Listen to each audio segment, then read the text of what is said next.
Следващия въпрос е: О, пичове сте, много ме радвате. Сравняваш ли твои познати помежду си или с хора от миналото ти, които не са сега до теб? Аз ли да отговоря? Ами добре, ще отговоря. Аз и тя след мен. Паднахме много брутално. За Б до Б паднахме една върху друга. Надяваме се това. Това е достатъчно. Не беше на леглото, не беше на земята, по харта. Да. Ние сме садомазо. Не сравнявам, защото всеки, този, който е трябвал да си тръгне, си е тръгнал, този, който е останал, защото е трябвало да остане.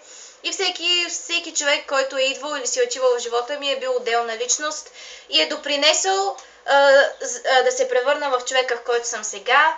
И се радвам, че съм имала възможността да познавам дори и тези, с които не съм била в добри отношения, и още повече тези, с които съм се разбирала и са били до мен през определен период. И това е моят отговор. И сега. Да, indeed. Никога нищо друго не мога да кажа. В смисъл, това е. Да. И не е хубаво да се сравняват хората. В смисъл, всеки е уникален. И не трябва да го сравняваме с нещо. Освен ако не влезете в Найнгах, там разбираме всички колко сме еднакви. Да, колко сме най-гагари всички. Йо! Motherfucker, гусамата.